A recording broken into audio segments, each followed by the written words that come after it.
আসসালামু আলাইকুম সুপ্রিয় দর্শক, আমন্ত্রণ জানাচ্ছি একাডেমি 21 এর সাপ্তাহিক আয়োজন মনোসংলাপে। আজ মনোসংলাপের 45তম পর্বে আমাদের আলোচনার বিষয় মানসিক রোগ চিকিৎসায় কাউন্সিলিং এর গুরুত্ব। আজকে আমাদের সাথে অতিথি হিসেবে থাকছেন Shibli Sadiq, principal clinical psychologist, ministry of health, Botswana, এবং মোহাম্মদ সাইদুল ইসলাম, সহকারী চিকিৎসা মনোবিজ্ঞানী। আমাদের অতিথিরা ইতিমধ্যে আমাদের সাথে যুক্ত হয়েছেন।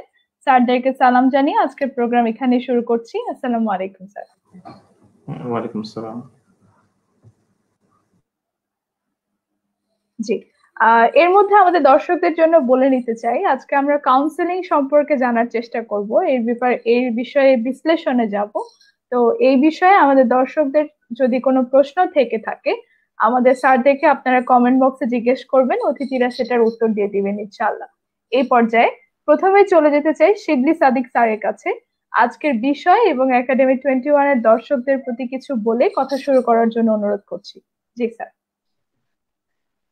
আসসালামু আলাইকুম। ধন্যবাদ নাসিবা, আমাকে কিছু বলার সুযোগ দেওয়ার জন্য আমি ধন্যবাদ জানাচ্ছি, স্বাগত জানাচ্ছি academy.21 এর সকল দর্শককে। আমি যদি আপনি বলেন আমি শুরু করতে পারি আর কি। আমরা আজকে আমাদের আলোচনার বিষয় হলো মানসিক রোগ চিকিৎসায় কাউন্সিলিং এর ভূমিকা। তো আমি যেটা বলবো, আমরা যেটা বলি কাউন্সিলিং বা সাইকোথেরাপি, এই দুইটা শব্দ আমাদের খুবই গুরুত্বপূর্ণ জানা দরকার। কাউন্সিলিং কি এবং সাইকোথেরাপি কি, আসলে এই দুইটা শব্দ একটু সামান্য পার্থক্য আছে। আমি হয়তো এই পার্থক্যটায় যাব না। আজকে আমরা কাউন্সিলিং এবং সাইকোথেরাপি এই দুইটা শব্দ আমরা ইন্টারচেঞ্জেবলি বা আপনার যেটাকে বলে আমরা সমর্থক হিসেবেই ব্যবহার করব। তো আমরা যেটা জানি যে কাউন্সিলিং বা সাইকোথেরাপি হলো এমন একটা চিকিৎসা পদ্ধতি যার মাধ্যমে যেখানে আমরা মনোবৈজ্ঞানিক যে প্রিন্সিপাল আছে বা সাইকোলজিক্যাল প্রিন্সিপালস আছে সেগুলো ইউজ করে মানুষের জীবনের মান বা কোয়ালিটি অফ লাইফ কিভাবে ইমপ্রুভ করা যায়, যে আমরা যে পদ্ধতিগুলো ইউজ করি, যে টেকনিকগুলো ইউজ করি, সেটাই হলো কাউন্সিলিং বা সাইকোথেরাপি। এটুকু আমি বলবো। যদি আমি আর একটু বলতে চাই, আসলে আজকে যে বিষয়টা আছে যে মানসিক রোগ চিকিৎসায় কাউন্সিলিং এর ভূমিকা, আসলে ব্যাপারটা এই আজকের টপিকটা অনেক গুরুত্বপূর্ণ। এটা অনেক ভাস্ট এবং আমাদের অনেক কিছু বলার আছে, ইনশাল্লাহ বলবো। তার আগে আমি বলতে চাই যে আসলে যে টপিকটা আছে আমাদের আজকে মানসিক রোগে কাউন্সিলিং এর ভূমিকা। আমি শুধুমাত্র বলতে চাই যে শুধুমাত্র মানসিক রোগে যে কাউন্সিলিং দরকার হয় তা না, যে কোনো রোগেই আমরা যেটা মানসিক রোগগুলোকে আমরা বলি ডিজঅর্ডার এবং শারীরিক রোগগুলোকে আমরা বলি ডিজিজ। যদি কারো ডিজিজ হয় সেখানেও তার কাউন্সিলিং এর দরকার হয়। যেমন আমি একটা উদাহরণ দিতে পারি যে কারো টার্মিনাল ডিজিজ যেমন ক্যান্সার বা HIV এইডস যদি হয়, তাকে যদি কাউন্সিলিং সঠিকভাবে করানো না হয়, তিনি যদি অ্যাকসেপ্ট না করেন, তাহলে কিন্তু তার যে জীবন ম্যানেজ করে চলতে হবে, এটাকে ম্যানেজেবল ডিজিজ বলা হয়, এই ডিজিজগুলো যে ম্যানেজ করে চলতে হবে, তাহলে তারা সঠিকভাবে করতে পারবে না। এই জন্য আমি বলবো, যদিও আমরা আজকে মানসিক রোগে কাউন্সিলিং সম্পর্কে কথা বলতেছি, কিন্তু এটা যে কোনো রোগের জন্য কাউন্সিলিং দরকার, খুবই গুরুত্বপূর্ণ। শুধুমাত্র অ্যাকসেপ্টেন্সই না, যেমন আপনার মেডিকেশনের ক্ষেত্রে যে কাউন্সিলিং বলেন, তাহলে সেখানে যে ফার্মাসিস্টরা থাকেন, তারা যারা ওষুধ দেন বা ওষুধ প্রেসক্রাইব করে মানে ডিসপেন্স করেন আর কি, তাদেরও কিন্তু কাউন্সিলিং করতে হয় রোগীদেরকে। তো বিষয়টা খুবই গুরুত্বপূর্ণ আমাদের। যদিও আমরা আজকে কথা বলবো মানসিক রোগে কাউন্সিলিং এর ভূমিকা নিয়ে, ইনশাল্লাহ পরবর্তীতে আমি শুরু করলাম, ইনশাল্লাহ ইউসুফ ভাই আছেন, উনিও কথা বলবেন, ইনশাল্লাহ আমরা আর পরবর্তীতে আরো আমি বলবো। ধন্যবাদ আপনাকে। আসসালামু আলাইকুম।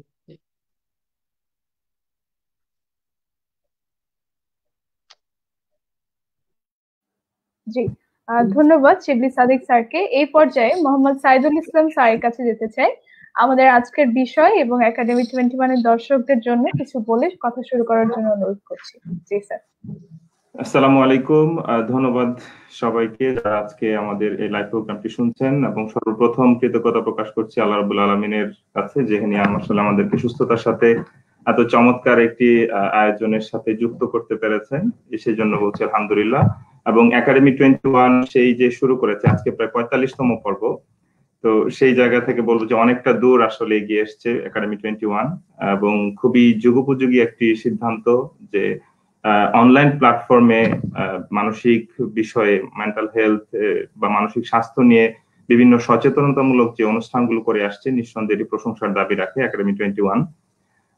এবং আজকের যে টপিক, নিঃসন্দেহে একটি যুগোপযোগী আসলে একটি সিদ্ধান্ত এবং বিষয়ও বলবো যে মানসিক রোগে কাউন্সিলিং এর ভূমিকাটা কি বা গুরুত্বটা কতখানি।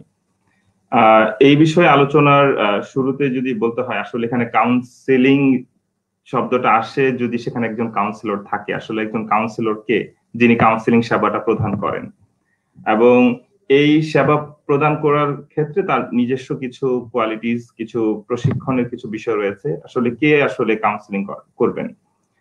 আমাদের সমাজে অনেকেই, আমাদের বন্ধু বান্ধবের কাছ থেকে আমরা বিভিন্ন রকম পরামর্শ পাই। আমাদের পরিবারের যারা সদস্য আছেন, মা বাবা আছেন, বড় ভাই আছেন, সহপাঠী আছেন, আমরা অনেকের কাছ থেকে অনেক ধরনের পরামর্শ পাই। কিন্তু এই পরামর্শ দেয়া বা উপদেশ দেয়া, এটাই কি আসলে কাউন্সিলিং?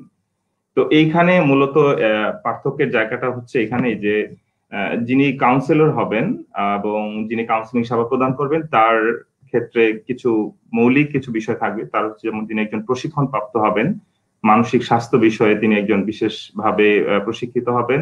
তার নিজস্ব মানসিক, যেমন শিবলি সাদিক ভাই বলছিলেন যে তার মনোবৈজ্ঞানিক যে সমস্ত প্রিন্সিপাল গুলো আছে, থিওরি গুলো আছে, সেগুলো উনি প্র্যাকটিস করবেন এবং সেই জায়গাতে উনি একটি সাহায্যকারী প্রক্রিয়া হিসেবে উনি কাজ করবেন। তো সেক্ষেত্রে আমরা কাউন্সিলিং এভাবে বলতে পারি থাকেন, এবং যিনি তার সমস্যাগ্রস্ত ব্যক্তি আছেন অথবা যার সাহায্যের আসলে প্রয়োজন, সেই মানুষটাকে তার মাধ্যমে তার সমস্যা সমূহগুলোকে সমাধানের ক্ষেত্রে একটি মানে সহায়তা প্রদান করেন।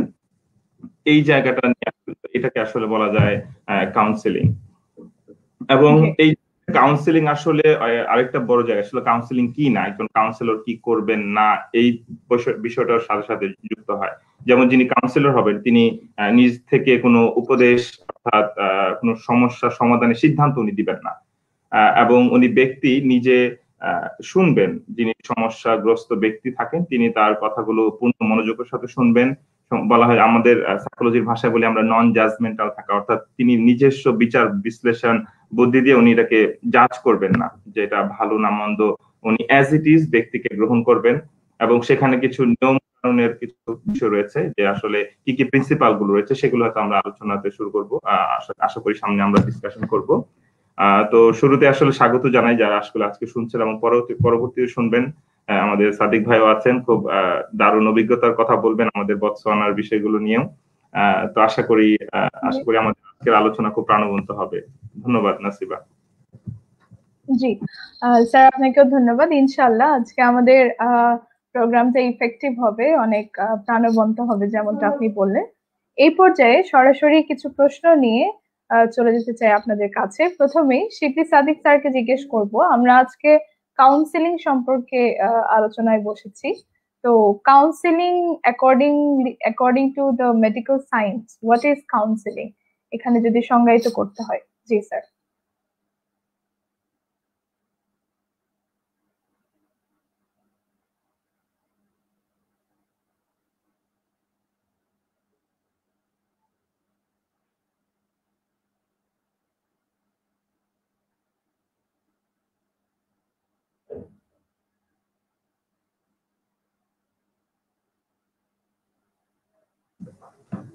ভাইয়ের এখানে মনে হচ্ছে নেটওয়ার্কে একটু সমস্যা হচ্ছে।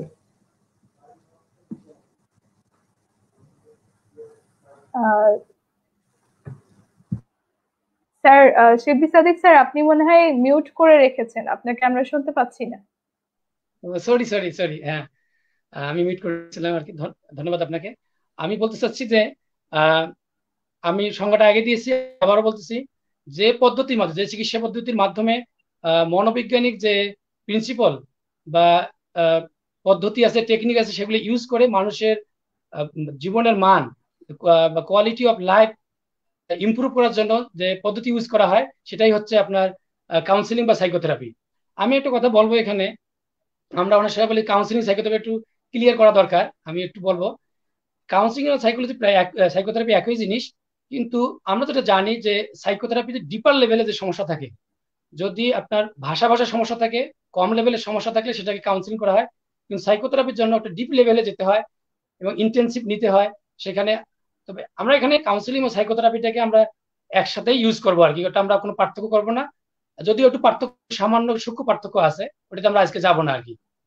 আমরা সাইকোথেরাপি বলি আর কি, সাইকোলজিতে কাউন্সিলিংও হতে পারে, এটাই আর কি। আর যেটা আমি বলতে চাই যে কাউন্সিলিং এর গুরুত্ব যদি আমি বলতে যাই, জানি না এই সময় আমি সংজ্ঞাটা বললাম আর কি, কি কাউন্সিলিং জিনিসটা কি।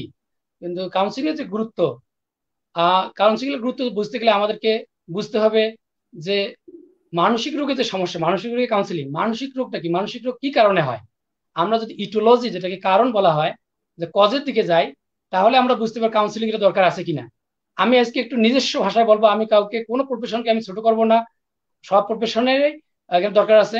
আমি হয়তো বা এমন ভাবে বলবো, যদি বুঝতে না পারি, আমি বুঝতে না পারি, হয়তো বা সমস্যা হতে পারে। এই জন্য আমি আগে ক্ষমা চেয়ে নিচ্ছি। দেখেন এখানে বলা হচ্ছে কজ গুলো বায়ো সাইকো সোশ্যাল মডেল, মানে যখন একটা মানসিক সমস্যা হয়, সেখানে সমস্যাটা বায়োলজিক্যাল সমস্যা বা ফিজিওলজিক্যাল সমস্যা যেটাকে বলতেছে, সেখান থেকে সাইকোলজিক্যাল কজ, যে ইন্ডিভিজুয়াল যে কজগুলো, এবং আর একটা থাকে আপনার সোশ্যাল কজ বা সামাজিক কারণ। যদি আমরা এই, যদি কারণটা যে আছে, রোগের যে কারণ, যদি আমরা রোগটাকে নির্মূল করতে যাই বা রোগের আমরা চিকিৎসা করতে যাই, তাহলে কারণগুলোকে আমাদেরকে নির্মূল করতে হবে। তাহলে যদি আমরা যাই, যে দেখেন যে আমরা যদি ফার্মাকোলজিক্যাল যদি ম্যানেজমেন্টে যাই বা মেডিকেল ম্যানেজমেন্টে যাই বা বায়োলজিক্যাল ম্যানেজমেন্টে যাচ্ছি, তাহলে সেখানে মেডিকেশন দরকার এটা। আর যদি আমরা সাইকোলজিক্যাল ম্যানেজমেন্টে যাই, সেখানে অবশ্যই কাউন্সিলিং দরকার। এবং সোশ্যাল ম্যানেজমেন্ট যেটা আছে, সেটাও কাউন্সিলিং। যদি আমি বলি, তাহলে যদি আমি একটা স্ট্যাটিস্টিক্যালি বলি বা ম্যাথামেটিক্যালি বলি, তাহলে দেখা যাচ্ছে যে 33% শুধুমাত্র মেডিসিন, এবং আপনার 66% হচ্ছে আপনার সোশ্যাল এবং সাইকোলজিক্যাল। হয়তো যদিও কজটা পার্সেন্টেজ হিসেবে বলা যাবে না, আমি বোঝানোর জন্য বলতেছি যে কাউন্সিলিং গুরুত্বটা কতটুকু হতে পারে। এবং দেখেন, যেখানে মেডিসিন দিচ্ছে, সেখানে শুধু মেডিসিন দিলেই কি রোগ সেরে যাবে তা তো না, সেখানেও কাউন্সিলিং দরকার আছে। প্রথম কাউন্সিলিং সেটা সাইকিয়াট্রিস্ট হোক বা যিনি মেডিকেশন দিবেন বা ডাক্তারে হোক, যদি তারা মেডিসিন দেন বা ফিজিশিয়ান হোক, যদি তারা মেডিসিন দেন, সেখানেও তার কাউন্সিলিং দরকার। কাকে কাউন্সিলিং করতে হবে? রুগীকে কাউন্সিলিং করতে হবে এবং আপনার ফ্যামিলি মেম্বারদের কাউন্সিলিং করতে হবে। শুধু তাই না, আমি জানি বাংলাদেশে যারা ঔষধ দেন, কিন্তু আমি যে দেশে আছি বোতসোয়ানায়, যারা মেডিকেশন দেন, যেটা হচ্ছে তারা ফার্মাসিস্ট, তারা ট্রেন্ড, হয়তো বা তারা ফার্মাসিস্ট হবেন, না হলে ফার্মাসি টেকনিশিয়ান হবেন। কোনো ট্রেন্ড ব্যক্তি ছাড়া কেউ মেডিকেশন দিতে পারবেন না। আমি তো বাংলাদেশি মানুষ, আমি জানি কি হয়, কিন্তু ওখানেও আপনার কাউন্সিলিং আছে। তাহলে আপনি দেখেন, রোগটা যদি 66% আমি দেখি সাইকোলজিক্যাল, আবার হচ্ছে আপনার সোশ্যাল, যেখানে মেডিকেশন আছে সেখানেও আপনার কাউন্সিলিং। তো যদি আমি বলতে চাই, তাহলে রোগটা সম্পূর্ণটাই 95% বা 90% আপনার কাউন্সিলিং, মানে চিকিৎসা করতে গেলে আপনার 90% যে আমি বলি 100%ই বলবো কাউন্সিলিং, মেডিকেশন এবং কাউন্সিলিং। মেডিকেশন দিলেই হবে না, ঔষধ দিলে হবে না, সেখানে কাউন্সিলিং। তাহলে কাউন্সিলিং এর গুরুত্বটা কত বেশি, আমি গুরুত্বটা বোঝার জন্য আমি এই স্ট্যাটিস্টিক গুলো নিয়ে এসেছি। আমি কোন প্রফেশনকে ছোট করতে চাই না, অবশ্যই তার মেডিকেশন দরকার আছে, কিন্তু মেডিকেশনও আপনার কাউন্সিলিং লাগবে। ঔষধ দিল, প্রেসক্রাইব করলো, ঔষধ নিয়ে গেল, কিন্তু যদি ঔষধ না খায় রুগী, আমাদের আর একটা টার্ম বলে আমাদের, সেটাকে বলে অ্যাডহারেন্স কাউন্সিলিং। এটা আর একটা কাউন্সিলিং। আবার একটা মানুষের যার ওষুধ হলো, যদি তাকে ঔষধ দেওয়া হয়, সে যদি ঔষধ না খায়, সে তো ভালো হবে না। সেটার জন্য একটা স্পেশাল কাউন্সিলিং আছে, সেটাকে আমরা বলি অ্যাডহারেন্স কাউন্সিলিং। মানে রোগটার ওষুধ খাওয়ার জন্য, সেজন্য ভালোভাবে চলতে পারে বা ওষুধটা মেনে চলে, এই জন্য এটাকে অ্যাডহারেন্স কাউন্সিলিং বলে। তো আমরা যেটা বলতে চাই, তাহলে মানসিক রোগ চিকিৎসায় কাউন্সিলিং এর গুরুত্ব অপরিসীম, আমি এইটা সামাইটা বলতে চাই। ধন্যবাদ আপনাকে, যদি সময় জি পাই ইনশাল্লাহ আরো বিস্তারিত বলবো। তবে আমি এখানে ক্লিয়ার করতে চাই, আমি কাউন্সিলিং এর গুরুত্বটার জন্য আমি এই স্ট্যাটিস্টিক্স গুলো নিয়ে এসেছি, ম্যাথমেটিক্যালি এটা আমার নিজস্ব চিন্তা। মানে তাই বলে যে 66% যে রোগ যে শুধুমাত্র সাইকোলজিক্যাল এবং সোশ্যাল, সেটা না, আমি বোঝানোর জন্য এটা বিষয়টা নিয়ে এসেছি আর কি। ধন্যবাদ আপনাকে। জি জি, স্যারকেও অনেক ধন্যবাদ। বেশ ডেসক্রিপশন দিলেন আমাদের কোয়েশ্চেন যেটা করা হয়েছিল। তো এই পর্যায়ে মোহাম্মদ সাইদুল ইসলাম স্যারের কাছে একই প্রশ্ন নিয়ে যাব যে আমরা আজকে যে বিষয়টা নিয়ে বসেছি কাউন্সিলিংটা আসলে কি, যদি এটার একটি সংজ্ঞা দাঁড় করাতে হয়। জি স্যার। আসলে আলোচনার মাঝখানে অলরেডি অনেকটাই ভাই খুব পরিষ্কার করার চেষ্টা করেছেন কাউন্সিলিং কি। তো এখানে যদি আপনি একদম বুকিশ ডেফিনিশন চান, তো সেই জায়গাতে বলতে হয় যে মানে কাউন্সিলিং হচ্ছে এমন একটি কথার মাধ্যমে চিকিৎসা পদ্ধতি যেই জায়গায় একজন কাউন্সিলর যিনি হচ্ছেন প্রশিক্ষণ প্রাপ্ত হন সাইকোলজিক্যাল বিভিন্ন থিওরি গুলো সম্পর্কে, এবং যিনি সাহায্য প্রার্থী আছেন তাকে তার সমস্যা থেকে বের হওয়ার ক্ষেত্রে ওনাকে সাহায্যকারী প্রক্রিয়া হিসেবে সহায়তা করেন, যেখানে ব্যক্তি তার নিজস্ব সিদ্ধান্তগুলো, তার নিজের যে আচরণের যে জায়গাগুলোতে ডিফিকাল্টিজ হচ্ছে, তার তার মেন্টাল যে স্টেটটা রয়েছে সেখানে যে অসুবিধা, সেই অসুবিধা থেকে বের হওয়ার ক্ষেত্রে একটি পথ উনি আসলে মানে উনি সেই পথটা আসলে খুঁজে পান যে কিভাবে সেই সমস্যা থেকে বের হয়ে আসতে পারবেন। অর্থাৎ এটি একটি, আমি শুরুতেই বলেছিলাম যে এটি একটি সাহায্যকারী প্রক্রিয়া, যেখানে একজন কাউন্সিলর এবং যিনি সেবা গ্রহণ করবেন, অর্থাৎ আমরা তাকে কেউ কেউ বলছি বেনিফিশিয়ারি, কেউ বলে ক্লায়েন্ট। অর্থাৎ ক্লায়েন্ট এবং কাউন্সিলর এই দুজনের মধ্যে একটি প্রফেশনাল সম্পর্ক থাকবে, যেখানে ব্যক্তিগত কোনো বিষয় নয়, এবং সেখানে মৌলিক কিছু প্রিন্সিপালের উপরে বেসিস করে আসলে সেখানে একটা কাউন্সিলিং সেবাটা তৈরি হয়।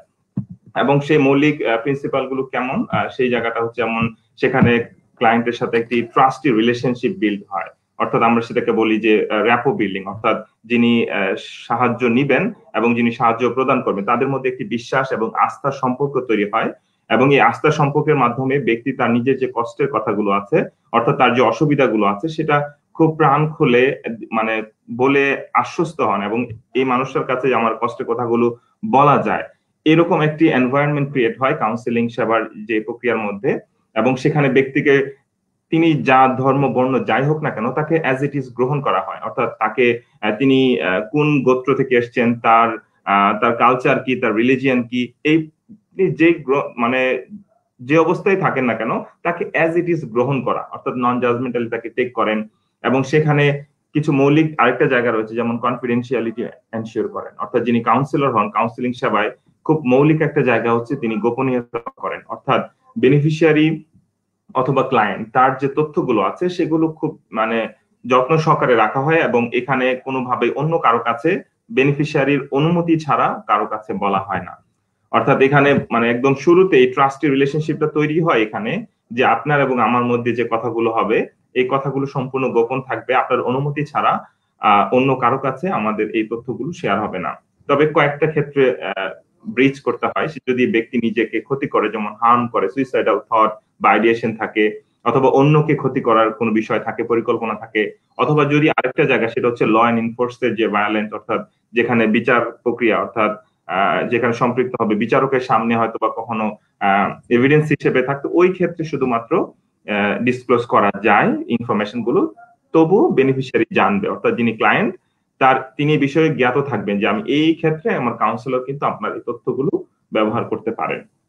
অর্থাৎ এইভাবে এই যে প্রক্রিয়াটা, এই প্রক্রিয়ার ভিতর দিয়ে যখন তিনি যান, একটা প্রফেশনাল সম্পর্ক, ব্যক্তিগত কোনো চাওয়া পাওয়া বিষয় না, অর্থাৎ সেখানে একটা প্রফেশনাল সম্পর্ক, ব্যক্তি যে আচরণ থেকে বেরিয়ে আসতে চান সে আচরণটাকে যদি কারেক্ট করতে হয় সেটা কারেক্ট ব্যক্তি নিজেই করবেন। অর্থাৎ এখানে একটা অ্যাপ্রোচের কথা বলা হয়, স্ট্রেংথ বেসড অ্যাপ্রোচ বলি আমরা, যেটা হচ্ছে ব্যক্তির মধ্যেই তার ক্যাপাসিটি আছে, অর্থাৎ ব্যক্তি সমস্যাগ্রস্ত, ব্যক্তির মধ্যেই রয়েছে তার পটেনশিয়ালিটি, এবং সেই পটেনশিয়ালিটি দিয়ে তিনি প্রবলেম থেকে বের হতে পারেন। একজন থেরাপিস্ট অথবা একজন কাউন্সিলর উনি কি করেন, সেই প্রক্রিয়াতে সাহায্যকারী প্রক্রিয়া হিসেবে কাজ করেন, কারণ ব্যক্তি যখন অসুবিধায় থাকেন, স্ট্রেসে থাকেন, তখন তার সামনে একটা পর্দা পড়ে যায়, তিনি এই পর্দার কারণে তার পটেনশিয়াল গুলো দেখতে পায় না।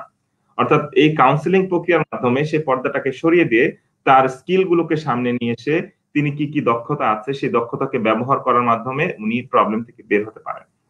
এবং এর জন্য অনেকগুলো স্কিলের বিষয় রয়েছে, কমিউনিকেশন স্কিল, আমরা অ্যাক্টিভ লিসেনিং স্কিলের কথা বলি, সেই স্কিল গুলো যখন ব্যবহার করা হবে তখন কেবলমাত্র এটা একটি প্রফেশন হিসেবে যায়। এবং এর নিঃসন্দেহে কাউন্সিলিং একটা কিন্তু পেশা, এটা কিন্তু শুধুমাত্র আলোচনাই না, কারণ এখানকার মাধ্যমে বেনিফিশিয়ারি বা ক্লায়েন্টকে কিন্তু পে করতে হয়, পেইং এখানে একটা কন্ট্রাক্ট হয় বেনিফিশিয়ারি এবং কাউন্সিলরের মাধ্যমে। তো এই যে প্রক্রিয়ার ভিতর দিয়ে যখন যান এবং সেখানে নির্দিষ্ট গোল থাকে, কিছু অ্যাটেনেবল গোল থাকে যে আমরা কি অর্জন করতে চাই, প্রত্যাশা থাকে, এবং বেনিফিশিয়ারি বা ক্লায়েন্টের প্রত্যাশা এবং যিনি কাউন্সিলর আমাদের দুজনের মধ্যে অথবা একের অধিক মানুষের সাথে তাদের প্রত্যাশার সাথে অ্যালাইন করতে হয়, অর্থাৎ একসাথে একত্রে ভাবে যাবে। তো এই প্রক্রিয়ার ভিতরে যখন যাবে, মেইনটেনিং প্রফেশনাল রিলেশনশিপের মাধ্যমেই পুরো কাউন্সিলিং প্রক্রিয়াটা আসলে হয়।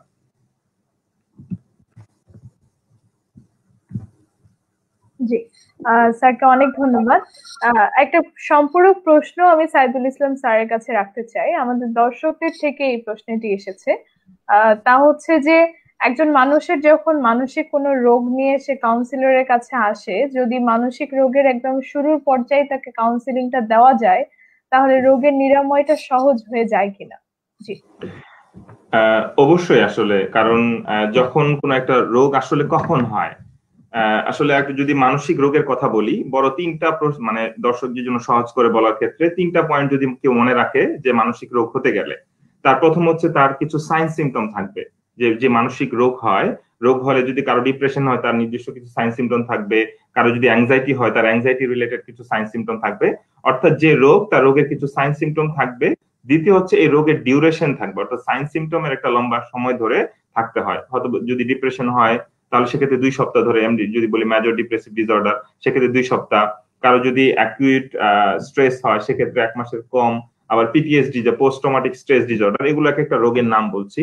তো এগুলো হতে গেলে নির্দিষ্ট সময় লাগে, এবং এর সাথে 3 নাম্বার হচ্ছে তার ফাংশনাল ইম্পেয়ারমেন্ট ঘটবে, সিগনিফিক্যান্ট লাইফ, অর্থাৎ আমরা বলি সিগনিফিক্যান্ট এরিয়াস অফ ফাংশনিং, অর্থাৎ জীবন পরিচালনার ক্ষেত্রে যে গুরুত্বপূর্ণ যে ক্ষেত্রগুলো আছে সেখানে তার ইম্পেয়ারমেন্ট ঘটে, অর্থাৎ তার অসুবিধার মধ্যে পড়ে যান। তার কর্মক্ষেত্রে, তার রিক্রিয়েশনাল ক্ষেত্রে যদি বলি, তার বিনোদনের জায়গায় সে আগে যে কাজগুলো আনন্দ পেত সে জায়গায় এখন আনন্দ খুঁজে পায় না, এবং তার প্রফেশনাল ক্ষেত্রে তার পারফরমেন্সে ঘাটতি হচ্ছে।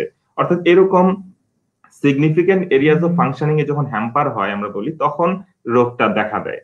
এবং এই রোগ যখন দেখা দিল, তখন শুরুতেই এখানে ব্যক্তি ইন্ডিভিজুয়াল লেভেলে এবং গ্রুপ লেভেলে পরিবারকে সবাই শুরুর দিকে যদি কাউন্সিলিং সেবার সাথে সম্পৃক্ত করা যায়, কারণ এটা শুধু একক কাউন্সিলিং দিয়েই যেমন পূর্ণ রোগকে সুস্থ করা সম্ভব না, আবার কাউন্সিলিং এর মাধ্যমে অনেকগুলো সাপোর্টের কানেক্টিভিটি করা যায়, অর্থাৎ মাল্টি ডিসিপ্লিনারি টিম, যেটা হয়তো ভাই হয়তো শেয়ার করবেন আর একটু সামনে, যে ইন্টারডিসিপ্লিনারি টিম এবং মাল্টি ডিসিপ্লিনারি টিমের মাধ্যমে যখন সেবাগুলো দেওয়া হয়, ওই শুরুর দিকের কাউন্সিলিংটা কিন্তু অনেক ইফেক্টিভ হয়, কারণ ব্যক্তি কিছু ভ্যালিড ইনফরমেশন পান যে কোথায় গেলে কিভাবে উনি সাহায্যটা পেতে পারেন।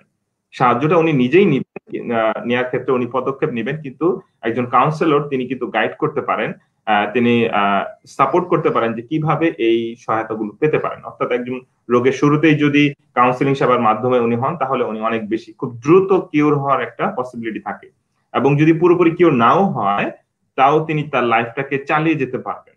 অর্থাৎ এরকম কোন উদ্দেশ্য না কাউন্সিলিং এরকম যে আমি সম্পূর্ণ ভালো হয়ে যাচ্ছি, এরকম মনে অনেক ক্ষেত্রে, কিন্তু আমার যে ডেইলি ফাংশনিং গুলো আছে আমি আমার এই প্রবলেমটা সাথে নিয়েও আমি আমার লাইফকে সামনে এগিয়ে নিতে পারবো। অর্থাৎ এই জায়গাতে অনেক বেশি হেল্প করে। অর্থাৎ যে প্রশ্নটা রাখলেন দর্শক, খুব চমৎকার প্রশ্ন করলেন যে শুরুতেই যদি কাউন্সিলিংটা নেওয়া যায় এটা উপকার হয় কিনা। আমি বলবো যে অবশ্যই শুরুর দিকে যদি আসা যায় নিঃসন্দেহে তিনি খুব ভালো একটা দিক নির্দেশনা আসলে পাবেন। জি, স্যারকে অনেক ধন্যবাদ। আসলে এই প্রশ্নের উত্তরের মাধ্যমে এটা কিন্তু ক্লিয়ার হয়ে গেল যে মানসিক রোগ চিকিৎসার ক্ষেত্রে কাউন্সিলিং অত্যন্ত গুরুত্বপূর্ণ, এবং এটা সবাইকে মাথায় রাখতে হবে যে prevention is better than cure. আমরা যদি মেডিকেশনের আগে কাউন্সিলিংটা দিতে পারি, it is kind of a prevention. যদিও medication is the ultimate way of curing disease, কিন্তু কাউন্সিলিংটা একটা প্রিভেনশন হিসেবে কাজ করে। জি, স্যারকে ধন্যবাদ। শিবলি সাদিক স্যার কি এই বিষয়ে কিছু অ্যাড করবেন কিনা? জি, একটু আমি অ্যাড করতে চাচ্ছি। আসলে আপনি উনি ঠিকই বলছেন, আপনিও কিছুটা আনসার দিয়েছেন আমারটা আর কি। আমি এটাই বলবো, আসলে প্রিভেনশন আপনি বলছেন prevention is better than cure. আমরা প্রিভেনশন 3 টাইপস অফ প্রিভেনশন জানি আমরা। এটা হলো প্রাইমারি প্রিভেনশন, সেকেন্ডারি প্রিভেনশন এবং টারশিয়ারি প্রিভেনশন। একটু ক্লারিফাই করি আমি। রোগ হওয়ার আগেই যে মেজারগুলো নেওয়া হয় সেটাকে বলা হয় প্রাইমারি প্রিভেনশন। একটু ক্লিয়ার হইতে হবে আর কি। এটা প্রাথমিক প্রতিরোধ আর কি, যেটাকে প্রাইমারি প্রিভেনশন বলি। সেকেন্ডারি প্রিভেনশন বলা হয় রোগটা হওয়ার পরপরেই যদি আপনার চিকিৎসা নেওয়া হয়, এটাকে বলি আমরা সেকেন্ডারি প্রিভেনশন। টারশিয়ারি প্রিভেনশন হলো যে আপনার রোগটা হয়ে গেছে যে কোনো সময় যাওয়া, যদি লোকটা মারাও যাচ্ছে তার রোগের কারণে, শেষ পর্যন্ত যাওয়াটাও, ওটাও কিন্তু প্রিভেনশন। তো যদি এই যে রোগের যদি আমরা পারি, primary prevention is the best one, যেটা আমি খুবই পছন্দ করি। এটা আমার মানে নিজস্ব পার্সোনাল একটা আমার ইন্টারেস্টের জায়গা আর কি, প্রাইমারি প্রিভেনশন। যদি প্রাইমারি প্রিভেনশন জি নাও হয়, যে জিয়াউল হক ভাই যে প্রশ্নটা করছিলেন আর কি, যে আহ, নিরাময় হয় কিনা, অবশ্যই এটা নিরাময় তো হবে এবং আপনার প্রিভেন্টেটিভ কাজ হিসেবে কাজ, প্রিভেনশন হিসেবে কাজ করবে। তো অবশ্যই আমি বলবো যে এটা খুবই গুরুত্বপূর্ণ, যে আমরা যদিও আমাদের দরকার প্রিভেনশন, যে কোনো রোগের জন্য আমাদের দরকার প্রিভেনশন। আমি কিউরেটিভের চেয়ে আমি প্রিভেনশনকে পছন্দ করি পার্সোনালি, এটা হওয়া উচিত। সেই জন্য অবশ্যই আমি বলবো যে রোগের শুরুতেই চিকিৎসা নেওয়াটা অতীব জরুরি এবং খুবই গুরুত্বপূর্ণ বিষয়, এবং এটা রোগ নিরাময়ে অনেক সহায়তা করবে। ধন্যবাদ আপনাকে। জি স্যারকে অনেক ধন্যবাদ। এই পর্যায়ে সাইদুল ইসলাম স্যারের কাছে একটু ব্যতিক্রম ধর্মী একটি প্রশ্ন রাখতে চাই। সেটা হচ্ছে দেখা যায় যে যখন আমাদের মধ্যে কিছুটা বিষণ্ণতা কিংবা হতাশা বা নর্মাল কিছু মানসিক সমস্যার সিমটম গুলো দেখা দেয়, তখন দেখা যায় যে একজন প্রফেশনাল কাউন্সিলরের কাছে যাওয়া হয়তো টাইম কনজিউমিং মনে হয় বা ব্যয়বহুল মনে হয় বা কোনোভাবে একটু অসম্ভব হয়ে পড়ে। তো সেই ক্ষেত্রে একজন পরিবারের একজন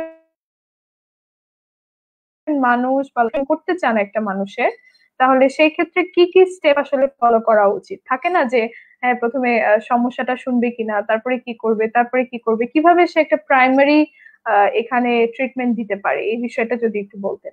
জি নাসিব, আপনার প্রশ্নের ঠিক মাঝামাঝি অবস্থায় আপনি একটু কেটে গিয়েছিল, যে পরিবারের জায়গাটা নিয়ে কথা বলছিলেন, এই জায়গাটা কি ছিল? জি যে আমি যেটা বলছিলাম যে কাউন্সিলরের কাছে যদি ওই সময়টাতে স্পেসিফিক ওই টাইমটাতে যাওয়াটা কোনোভাবে সম্ভব না হয়, সেই হুম ক্ষেত্রে হুম হুম। পরিবারের কেউ যদি এই দায়িত্বটা পালন করতে চান, একজন নর্মাল মানুষ কি কি স্টেপ ফলো করে একটা প্রাইমারি কাউন্সিলিং দিতে পারেন? জি আচ্ছা, তো এখন এই জায়গাটা খুবই ট্রিকি একটা জায়গা, যে আসলে কাউন্সিলিং সেবা আসলে কে প্রদান করবেন। হ্যাঁ, তো প্রথম কথা হচ্ছে যে পরিবারের সদস্য যারা আছেন, পরিবারের সদস্য নিঃসন্দেহে যদি পরিবারের সদস্যদের মধ্যে একজন কোনো কারণে অসুবিধার মধ্যে পড়ে যান, তাকে নিঃসন্দেহে সহায়তা করবেন তাদের জায়গা থেকে। কিন্তু যখন আহ ভাই যেটা বলছিলেন যে প্রাইমারি, তারপরে সেকেন্ডারি এবং টার্সিয়ারি, 3 লেভেলের জায়গাটা এখন বুঝতে হবে তার প্রবলেমটা কোন কোন লেভেলের আছে।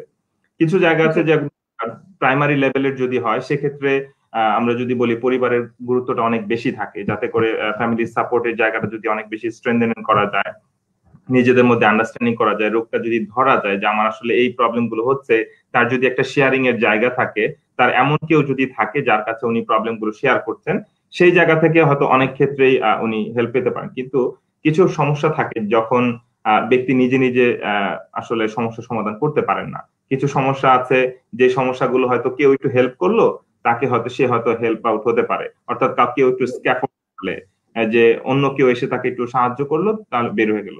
কিন্তু আবার কিছু সমস্যা থাকে একেবারেই আসলে সমাধানযোগ্য হয়ে ওঠে না, যেটার সাথে অনেক সময় কোপ করতে হয়।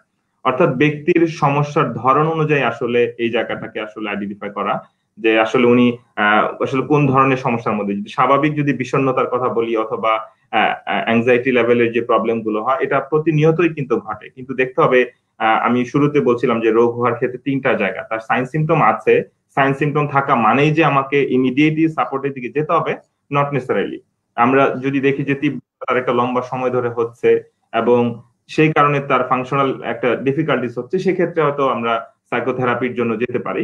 কিন্তু স্বাভাবিক হিসেবেও আমরা অনেক সময় থেরাপিস্টের সহায়তা নিতে পারি, এবং এই ক্ষেত্রে নেয়ার ক্ষেত্রে ওয়ে গুলো ডিফারেন্ট। যদি সরাসরি না নিতে পারি, আমাদের এখন তো অনলাইন ভিত্তিক অনেকগুলো সেবা আসলে এখন তৈরি হয়েছে, অনেকগুলো প্ল্যাটফর্ম তৈরি হয়েছে, যেখান থেকে চাইলে অনলাইনের মাধ্যমে ওনারা সেবা নিতে পারেন।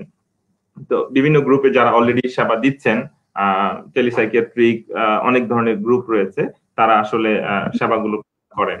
তো সেই ওই মাধ্যমেও কিন্তু চাইলে ব্যক্তি নিজে নিতে পারেন, এবং সেখানে তাদের তথ্যগুলো সম্পূর্ণ গোপন রেখে আসলে সেবাগুলো করা হয় বিভিন্ন অনলাইন মাধ্যমে। আর ভালো হয় যে যদি সরাসরি ফ্যামিলি মেম্বার কেউ অথবা নিজে স্ব-উদ্যোগী হয়ে যদি আসতে পারেন, তাহলে আসলে অনেক ভালো হয়। তবে এটা মাথায় রাখতে হবে যে আমি যদি কাউন্সিলিং সেবা নিতে যাই, আমাদের সমাজে কিন্তু একটা স্টিগমা রয়েছে, যে আমি মেন্টাল হেলথ সাপোর্ট নিতে যাব, তাহলে কি আমি কি ব্যক্তি আসলে একটু মানসিক ভাবে খারাপ হয়ে গেলাম কিনা, সমাজে যেটাকে নেগেটিভ অর্থ বলে, আমি কি পাগল হয়ে গেলাম কিনা, বা আমি কেন মানে একজন সাইকোলজিস্টের কাছে যাব, কেন সাইকিয়াট্রিস্টের কাছে যাব? তো এই জায়গা থেকে কিছু ব্যারিয়ার আসলে আমাদের সমাজে আছে। তো সেই জায়গায় ফ্যামিলির একটা বড় রোল থাকে সেই বেরিয়ে আসার ক্ষেত্রে। ব্যক্তিকে নিজেকে উদ্যোগী হতে হয় যে আমি আসলে একজন কাউন্সিলরের সাথে কথা বলবো, এবং পরিবারের সদস্যরা কিন্তু চাইলে সরাসরি ইন্টারভিউ করতে পারেন তাদের সাপোর্ট মাধ্যমে। এবং সেক্ষেত্রে কিছু টিপস, যেটা বলা হয় যে আপনার পজিটিভ প্যারেন্টিং এর জায়গায় যদি তারা কিছু স্কিলড আপ হয়ে থাকেন নিজেরা, তখন কিন্তু জিনিসগুলো হেল্প আউট করতে সহজ হয়। জি, স্যারকে অনেক ধন্যবাদ। এই প্রশ্নটা করার পিছনে আমার উদ্দেশ্য ছিল যে আমাদের বাংলাদেশে সামাজিক ব্যবস্থাতে একটা স্টিগমা আছে যে দেখা যাচ্ছে যে একটা পরিবারের ছোট সদস্য কিংবা বয়সে কম কারো হয়তো মেন্টাল এইডের দরকার হলো, সেক্ষেত্রে বড়রা মনে করে যে হ্যাঁ, আমি ওকে নিয়ে যদি একটু আধা ঘন্টা বসি একটা মিটিং এ, তাহলে ওর একটা মোটামুটি কাউন্সিলিং হয়ে যাবে, he or she will be okay. দেখা যায় যে তারপরে তার আর কোনো মেন্টাল ট্রিটমেন্ট হয় না, তাকে কোনো প্রফেশনালিস্টের কাছে নিয়ে যাওয়া হয় না, তার সমস্যাটা ওইখানে চাপা পড়ে যায়। তো এই ক্ষেত্রে যে ভুলটা আমরা করি সেটা হচ্ছে যে professionalism is totally different thing. একজন প্রফেশনালিস্ট যেভাবে জিনিসটাকে হ্যান্ডেল করবেন, একটা নর্মাল মানুষের পক্ষে কখনোই সম্ভব না ওই মেইজ গুলোকে সলভ করে ওই মানুষটাকে ট্রিট করা।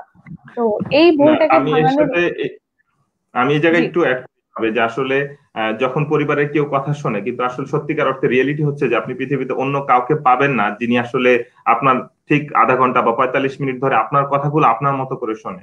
ব্যক্তি স্বাভাবিক মানুষের প্যাটার্ন হচ্ছে যে আমি শুনছি এবং আমি আপনাকে কিছু সাজেশন দিয়ে দিচ্ছি, আচ্ছা তোমার এই সমস্যা, তাহলে তুমি এটা করো, তুমি এটা করো, এটা করলে তোমার সমস্যা ঠিক হয়ে যাবে, আচ্ছা ওটা কিছুই না, এটা কোনো সমস্যাই না। কিন্তু ব্যক্তির ভিতরে কিন্তু সমস্যাগুলো রয়ে যায়। তো সেক্ষেত্রে হয়তো তিনি ওপেন আপ হলেন। কেউ যদি ঠিক পেশাদারি কাউন্সিলিং কে অন্য কাউন্সিলিং এর সাথে বা অন্য যে গাইডেন্স এর সাথে মিলাতে চান, তাহলে যেটা হয় তিনি হয়তো ব্যক্তিকে ওপেন আপ করলেন, তার কথাগুলো শুনলেন, কিন্তু ওপেন হওয়ার পর তাকে ক্লোজিংটা হচ্ছে না। অর্থাৎ আমি অপারেশন শুরু করলাম কাউকে হেল্প করার জন্য, কিন্তু আমি ফাইনালি তাকে আর ক্লোজ করলাম না।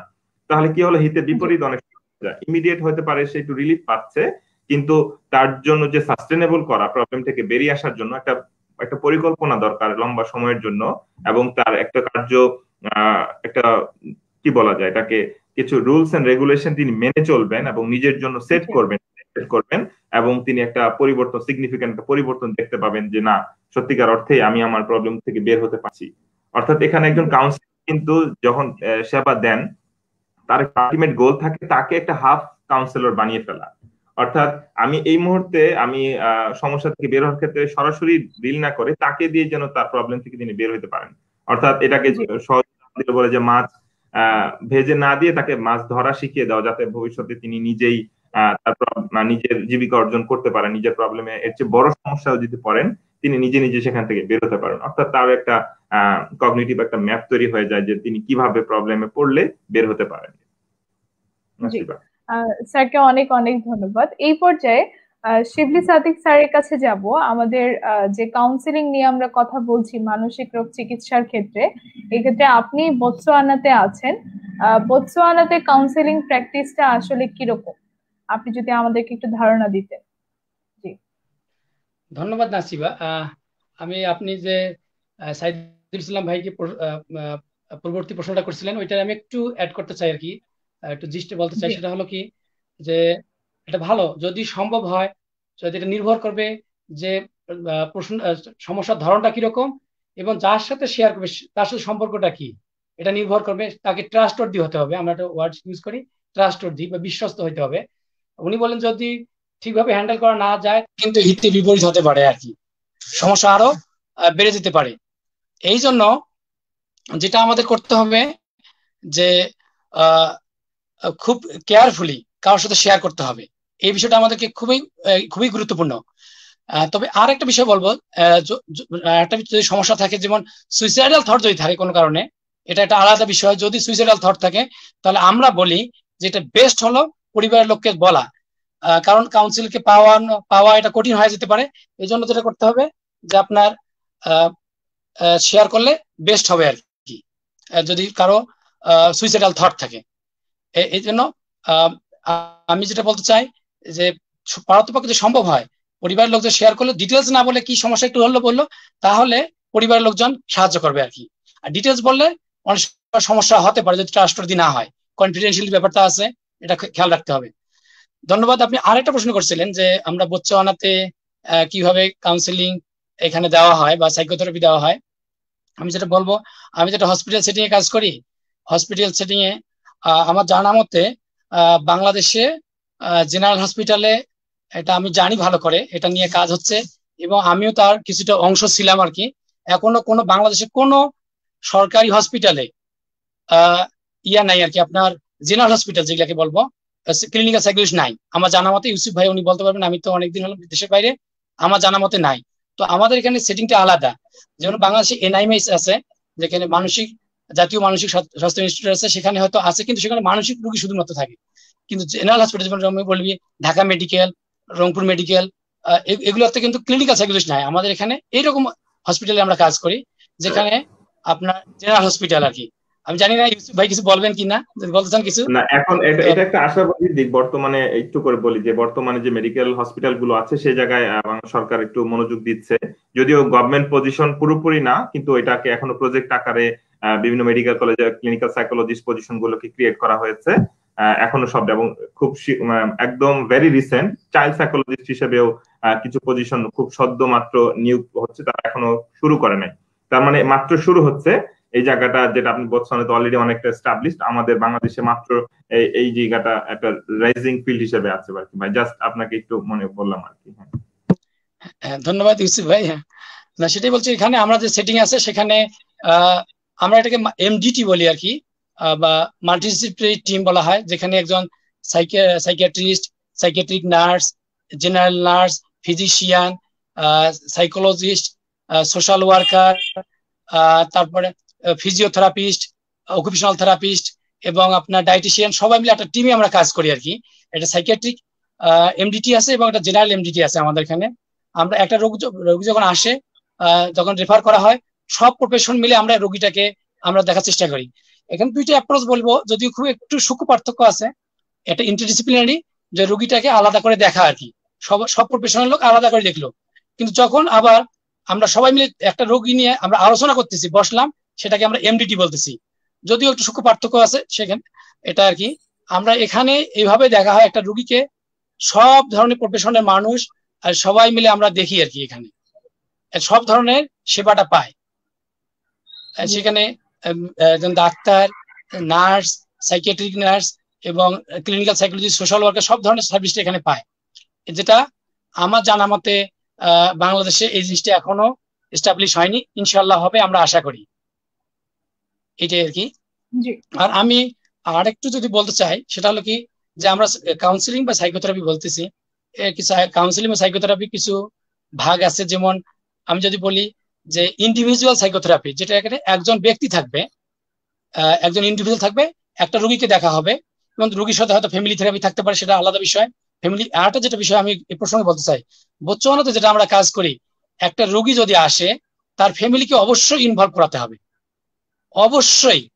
সে যদি 500-1000 কিলোমিটার দূরে থাকে, ফ্যামিলি আসতে না পারে, তারপরেও তাদেরকে আমরা ফোনের মাধ্যমে তাদেরকে কাউন্সিলিং করা হয়, রোগটা সম্পর্কে হয়তো মানে তাকে এডুকেট করা হয়, অবশ্যই রোগীর ইয়ে নিয়ে কনসেন্ট নিয়ে করা হয়, এটা ম্যান্ডেটরি।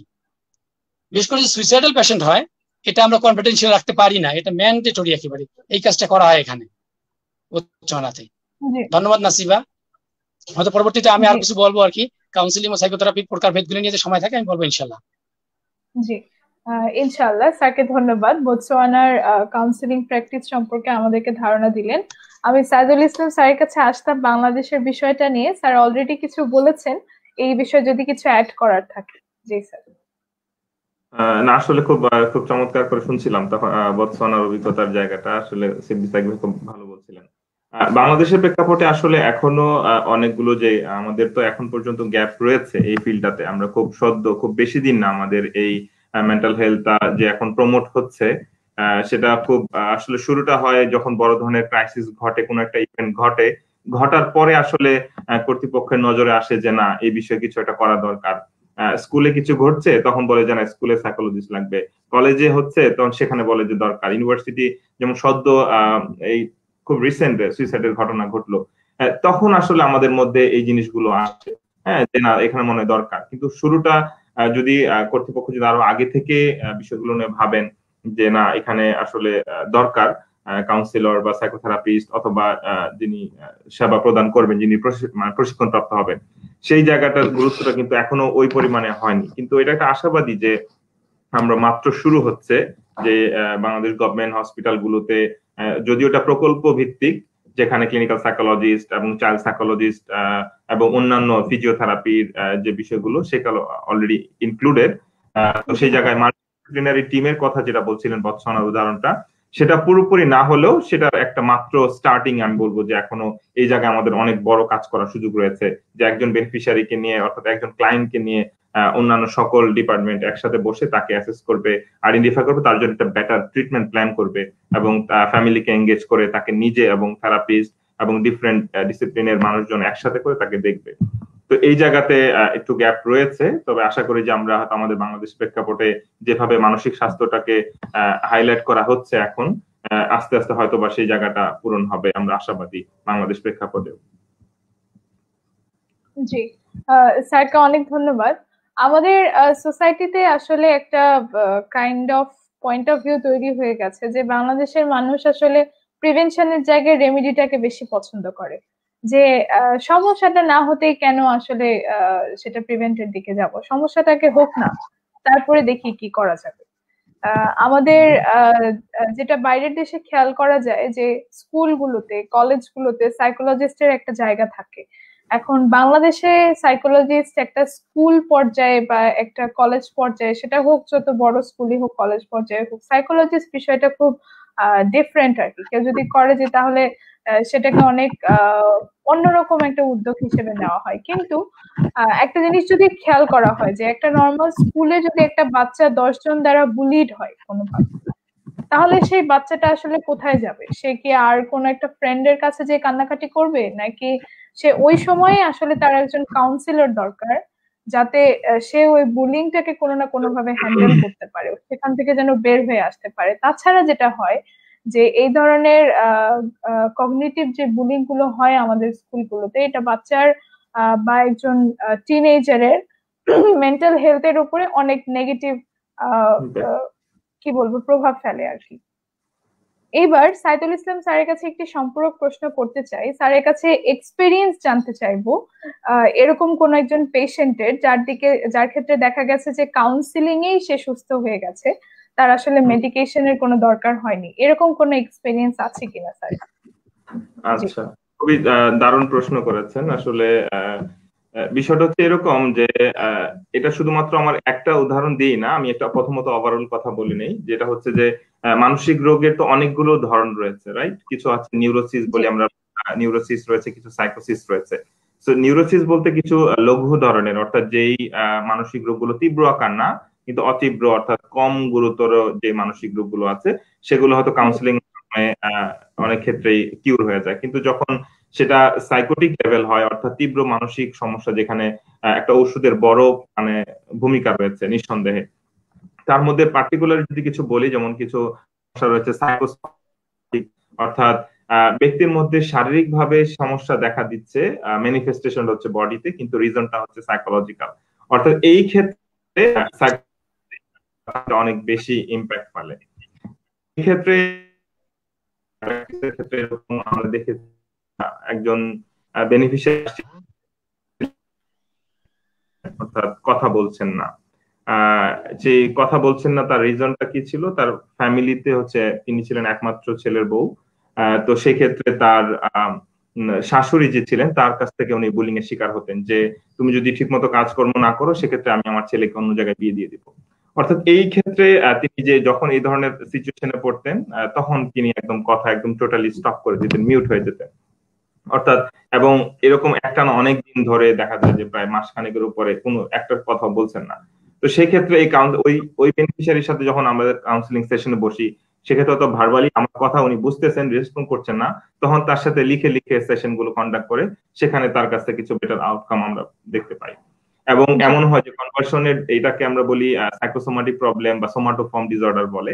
তো এই ক্ষেত্রে ঔষধের চেয়ে অনেক মানে সাইকোথেরাপি ইটসেলফ অনেক বেশি কাজ করে, যদি আমরা সত্যিকার অর্থে বুঝতে পারি যে এটা একটা সাইকোসোমাটিক প্রবলেম শুধুমাত্র স্ট্রেস অথবা অ্যাংজাইটি রিলেটেড থেকে সেটা তাকে ইম্প্যাক্ট করেছে, সেক্ষেত্রে কাউন্সেলিং করে মাধ্যমে আসলে পূর্ণভাবে কিউর করা সম্ভব, অর্থাৎ তিনি সেখান থেকে বের হতে পারেন। আর ওষুধের ক্ষেত্রে নিঃসন্দেহে যদি তীব্র মানসিক রোগ হয় অথবা ডিপ্রেশনের লেভেল যদি একটু তীব্র মাত্রায় হয়, সেক্ষেত্রে অ্যান্টি ডিপ্রেসেন্ট অথবা অ্যান্টিসাইকোটিক যে ড্রাগগুলো সাইকিয়াট্রিস্টরা প্রেসক্রাইব করবেন সেটার মাধ্যমে আসলে তাদের মানে বেটারমেন্টটা হয়। এবং এটা খুবই মাথায় রাখা জরুরি যে একই সাথে মেডিকেশন এবং কাউন্সিলিং যদি পাশাপাশি চলে সেক্ষেত্রে তার আউটকামটা ভালো, যেটা মাল্টিডিসিপ্লিনারি টিমের যে আইডিয়াটার কথা বলছিলেন ভাই। তো এটা খুবই দারুণ কাজ করে আর কি, যখন একজন বেনিফিশিয়ারি একাধিক টিমের মাধ্যমে একাধিক ডিসিপ্লিনের মানুষের মাধ্যমে যখন সহায়তাটা পান। আর পার্টিকুলারলি সাইকোসোমাটিক প্রবলেমের ক্ষেত্রেই অনেক ক্ষেত্রে ওষুধ ছাড়াই শুধুমাত্র কাউন্সেলিং এবং থেরাপির মাধ্যমে ব্যক্তিকে কামব্যাক করানো যায়।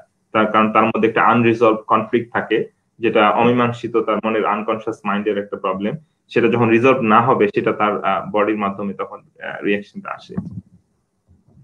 জি, স্যারকে অনেক ধন্যবাদ। আসলে এর মাধ্যমে আরো একবার ক্লিয়ার হলো যে মানসিক রোগ চিকিৎসায় কাউন্সিলিং হচ্ছে একটা সিগনিফিকেন্ট অংশ, এবং পুরো যে কিওর প্রসেসটা, এই প্রসেসে কাউন্সিলিং এর অবদানটা অনেক।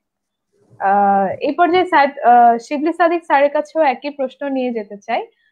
বোতসোয়ানাতে কিংবা বাংলাদেশে আপনার এমন কোনো এক্সপিরিয়েন্স শুনতে চাই কোন একজন পেশেন্টের, যাকে আসলে কোনো মেডিকেশন ছাড়াই শুধুমাত্র কাউন্সিলিং এর মাধ্যমেই মানসিক রোগের চিকিৎসা সম্পন্ন করা সম্ভব হয়েছে। জি স্যার। ধন্যবাদ নাসিবা। প্রশ্নটা অনেক বলবো ওটা সহজ প্রশ্ন আর কি। একজন না অনেক, যদি আমি আমার জীবনে কমপক্ষে 1000 রোগী দেখেছি, অনেক রোগী, এখানে তো আমি 11 বছর প্র্যাকটিস করতেছি, অনেক রোগী আছে যারা ওষুধ ছাড়াই হয়েছে। যেমন আমি বলি, যদি আমি ওটা বলার আগে হয়তো একটা রোগীর কথা বলবো, কোনটা বলবো, অনেক আছে। তো যেটা হলো কি, উনি সাইদুল ইসলাম ভাই যেটা বললেন, যেমন আমি বলি যদি কারো রিলেশনশিপ সমস্যা থাকে, তাদের কি ওষুধ দরকার হবে? রিলেশনশিপ যাদের সমস্যা আছে কি ওষুধ দিবেন? অ্যাঙ্গারের সমস্যা আছে, অ্যাঙ্গার কেন হয়? এটা কগনিটিভ কারণে, হয়তো ম্যানিফেস্টেশনটা হচ্ছে আপনার এটা বিহেভিয়ারাল আর কি, কগনিটিভ কারণে হচ্ছে অ্যাঙ্গারের পেশেন্ট। কন্ডাক্ট ডিসঅর্ডার, আমার অনেক কন্ডাক্ট ডিসঅর্ডার, যেটাকে বাচ্চাদের বাংলায় আমি বলতে পারবো না, কন্ডাক্ট ডিসঅর্ডারটা আসলে বলা কঠিন। মানে এটা আচরণগত সমস্যা যেটা কন্ডাক্ট ডিসঅর্ডার বাচ্চাদের হয়, অনেক এরকম অনেক হয়েছে। আমার একটা ওসিডি রোগী এখানে আমার খুবই মনে পড়ে, ওসিডি রোগী ছিল আর কি, অবসেসিভ কম্পালসিভ ডিসঅর্ডারে, ওষুধ ছাড়া ভালো হয়েছে। এটা আমার অনেকগুলো স্মরণীয় আছে, তার মধ্যে এটা একটা আর কি। সাধারণত বোতসোয়ানায় আমরা বাংলাদেশে কিন্তু ওসিডি ক্লিনিক আছে আমাদের নামতে, বিএসএমইউ তে। আমার সাইদুল ভাই বলতে পারেন, আমি সব যখন ছিলাম তখন তো ছিল না ওসিডি ক্লিনিক, কিন্তু বোতসোয়ানাতে ওসিডি রোগী বেশিটা পাওয়া যায় না। ওই রোগীটা আমি দেখছি আর কি, ওসিডি রোগীটা কম আসে আর কি, হয়তো মানে কোভার্ট বিহেভিয়ার যেটা আর কি ওসিডির, ওটা কম আসে। তো ওই রোগীটা আমি ঔষধ ছাড়াই তার বারবার হাত ধুইতো আর কি, সবকিছু ঘৃণা করতো, কোথাও কেউ আসলে তারকে আসতে দিত না, পরিবারের সদস্যদেরকে ঝামেলা করতো আর কি, মনে করতো তারা মনে হয় অপরিষ্কার। এরকম একটা রোগী ছিল, তাকে ওষুধ ছাড়াই ভালো করে একটু দিতে চাইলেন, আমি এটা বললাম আর কি। বোতসোয়ানায়, বাংলাদেশেও এরকম রোগী অনেক আছে, দেখছি আর কি, ইনশাল্লাহ তারা ভালো হয়ে গেছে।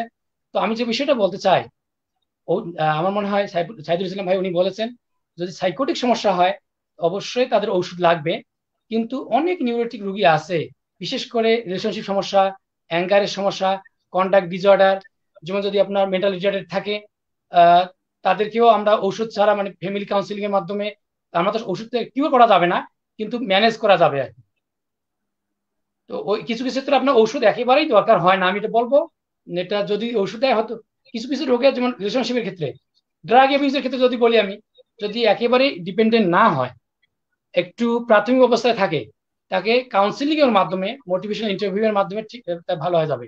যদি ডিপেন্ডেন্সি না ডেভেলপ করে, যদি তার উইথড্রল সিমটম না থাকে, প্রাথমিক অবস্থায় আসে যেমন কেউ সিগারেট ছাড়তে চাচ্ছে বা অ্যালকোহল ছাড়তে, ইয়াবা ছাড়বে, মানে একেবারেই ডিপেন্ডেন্সি ডেভেলপ করে নাই, প্রাথমিক পর্যায়ে আছে, তাদেরকে কিন্তু ঔষধ ছাড়াই তারা ভালো হয়ে যাবে ইনশাআল্লাহ। আমি ইনশাআল্লাহ কথাটা বলবো আর কি এখানে, এই আর কি। তো অনেক এরকম উদাহরণ আছে যারা ওষুধ ছাড়াই ভালো হয়ে যান, এবং ওষুধের একেবারেই দরকার নাই। আমি একটা কথা আমি বলবো, আমার এখানে সাইকিয়াট্রিস্ট নাই, সাইকিয়াট্রি ডিপার্টমেন্ট আছে এখানে, নার্সরা দেখে আর কি, সাইকিয়াট্রিক নার্সরা, ওরা ওষুধ প্রেসক্রাইব করে এখানে। আমি যেটা করি, পারত পক্ষে আমি সাইকিয়াট্রি ওখানে পাঠাই না আর কি। এটা আমি বলবো, যারা যদি তাদের যাদের প্রয়োজন হয় তাদেরকে পাঠাই, এটা বলবো না যে দরকার নাই। যদি ঔষধ দরকার না হয় পাঠাই না, কারণ এখানে ঝামেলাও কিছু আছে আর কি। এই কারণে হয়তো সাইকিয়াট্রিস্টকে পাঠাবো, সাইকিয়াট্রিক নার্সকে সহজে পাঠাবো না আমি, যদি অনেক প্রয়োজন না ক্ষেত্রে হয়। ওষুধের অনেক ক্ষেত্রে ভাই ওষুধের কিছু পার্শ্ব প্রতিক্রিয়া থাকে, যেটা অনেক ক্ষেত্রে আবার আছে, হ্যাঁ। নেগেটিভ ইম্প্যাক্ট ফেলে। কারণ যারা আসলে সে যদি খায়, কারণ সাইকিয়াট্রিক ড্রাগ গুলো এমন, এটার কিছু পার্শ্ব প্রতিক্রিয়া অনেক সময় দেখা দেয়। তবে যার প্রয়োজন তাকে অবশ্যই দিতে হবে, এই ব্যাপারে কোনো সন্দেহ নাই। জি, না আমি বলবো, এটা ক্লিয়ার করবো আর কি। এখানে আমি একটু কোনো এম্বিগুইটি রাখা যাবে না, এখানে ক্লিয়ার করতে হবে। আমরা যেহেতু সব প্রফেশনে কাজ করি, যদি প্রয়োজন হয়, যে রোগী লাগবে তাকে অবশ্যই পাঠাতে হবে। যদি আমি তাকে না পাঠাই, এটা আমার আনইথিক্যাল বিষয় হবে, এটা আমার অন্যায় করা হবে রোগীর প্রতি, আমার প্রফেশনের প্রতি অন্যায় করা হবে। এই জন্য আমাদের পাঠাতে হবে। এই প্রসঙ্গে আমিও বলবো আর কি, আমাকে বলতেই হবে, এটা আমি জোর দিয়ে বলবো, এটা অনুরোধ করে বলবো আমি, অন্য প্রফেশনাল যারা আছে যাদের ওই বিষয়ে ট্রেনিং নাই, তারাও যেন, যদি যে রোগীটা মেডিকেশন এবং সাইকোথেরাপি বা কাউন্সিলিং মধ্যে ভালো হবে, ওনারাও যেন পাঠায় সাইকোলজিস্টের কাছে। এটা আমি অনুরোধ করবো, এটা আমার অনুরোধ। ধন্যবাদ নাজিবা আপনাকে। জি, স্যারকে অনেক ধন্যবাদ। আমরা আমাদের দুইজন সাইকোলজিস্টেরই এক্সপিরিয়েন্স শুনছিলাম। এখানে আমার ছোট্ট একটা স্টোরি একটু শেয়ার করার আছে। আমি এরকম একটা গল্প শুনেছিলাম একজনের, যে স্যার যেমন বলেন ওসিডির রোগী ছিলেন। তো তিনি দিনে মিনিমাম 30 থেকে 35 বার হাত ধুতেন এবং সবসময় গ্লোভস হাতে দিয়ে রাখতেন, কাউকে টাচ করতেন না, কোনো র্যান্ডম কোনো রেস্টুরেন্টে যে খাবার খেতেন না, খুব বাছাই করে করে 3-4টা রেস্টুরেন্ট তার পছন্দের লিস্টে ছিল, সে শুধু সেই জায়গাগুলোতেই যেতেন। আবার কোনো বাইরে কোনো ওয়াশরুম ইউজ করতেন না, খাবারের ক্ষেত্রে টিস্যু দিয়ে সবকিছু খাবার খেতেন, আবার যে একটা চামচ ইউজ করেছে ওই একই চামচ উনি ইউজ করবেন না, যে একটা বেডশিট ইউজ করেছে ওই একই বেডশিটে তিনি কখনো ঘুমাবেন না, তার বেডশিট প্রতিদিন ধুয়ে দিতে হবে। এই ধরনের নানান আমরা যদি নর্মাল একটা মানুষের চোখ থেকে দেখি, খুব উদ্ভট টাইপের কিছু প্রবলেম তার মধ্যে ছিল। তো সেই মানুষটাকে কোনোভাবেই কাউন্সিলর কিংবা কোনো সাইকোলজিস্টের কাছে নিয়ে যাওয়া যাচ্ছিল না, কারণ সে রিয়াক্ট করছিল যে আমি কি আসলে মানসিক রোগী হয়ে গেছি, তোমরা কি আমাকে পেশেন্ট বলছো? এত বছর ধরে আমি তোমাদের সাথে আছি, এখন এসে আমাকে বার্ডেন মনে হচ্ছে আমি এত বড় হওয়ার পরেও। তো কোনোভাবেই তাকে কিওর করা সম্ভব হচ্ছিল না। লাস্টে যেটা হলো, একজন নর্মাল মহিলাকে ওসিডির রোগী বানিয়ে তার সাথে বিয়ে দেওয়া হলো। ওই মহিলাটা অ্যাক্টিং করলেন যে হ্যাঁ আমিও ওসিডির রোগী, আমারও সেম সেম সমস্যা, আমিও কারোর গায়ে হাত দিতে পারি না, নর্মাল সব জায়গায় যেতে পারি না। তো তাদের বিয়ে হওয়ার পরে সামহাও ওই মহিলাটাই ওই লোকটাকে ঠিক করে ফেলেছে, যে গত প্রায় 27-28 বছর ধরে তার লাইফে এই ওসিডিটাকে প্র্যাকটিস করে আসছেন, এটাকে একদম মাথার মধ্যে গেঁথে নিয়েছিলেন। নর্মাল শুধু তার ফ্যামিলিয়াল কিছু কাউন্সিলিং, তার লাইফ পার্টনারের কাউন্সিলিং এবং পরবর্তীতে তাকে একজন কাউন্সিলরের কাছে নিয়ে যাওয়ার কারণে সে এখন কমপ্লিটলি কিওর্ড এবং তার মধ্যে এখন কোনো সমস্যা নেই। তার কোনো মেডিকেশনের দরকার হয়নি, কোনো মেডিসিনের দরকার হয়নি। তো একটা মানসিক রোগ সমস্যা সলভের ক্ষেত্রে কাউন্সিলিং আসলে অসম্ভব রকম গুরুত্বপূর্ণ, এটার গুরুত্ব বলে শেষ করা যাবে না। এই পর্যায়ে মোহাম্মদ সাইদুল ইসলাম স্যারের কাছে একটি প্রশ্ন নিয়ে যাব যে কাউন্সিলিং এর কি প্রকারভেদ আছে কিনা, কাউন্সিলের প্রকারভেদ যদি থেকে থাকে তাহলে সেটা কিরকম? জি, আচ্ছা, কাউন্সিলর প্রকারভেদ নিয়ে নিশ্চয়ই সিবলি সাদিক ভাইও বলার প্রয়াস করছিলেন। তো সেক্ষেত্রে যেমন শুরুতে ভাই শুরু করছিলেন যে কাউন্সিলিং বলতে ইন্ডিভিজুয়াল লেভেলে কাউন্সিলিং আছে, গ্রুপ লেভেলের কাউন্সিলিং, এবং এর পাশাপাশি যদি ড্রাগ বা সাবস্টেন্স অ্যাবিউজ থাকে সেক্ষেত্রে ড্রাগ কাউন্সিলিং রয়েছে, এবং রিলেশনশিপের জন্য যদি কাউন্সিলিং থাকে অর্থাৎ প্রি ম্যারিটাল কাউন্সিলিং রয়েছে।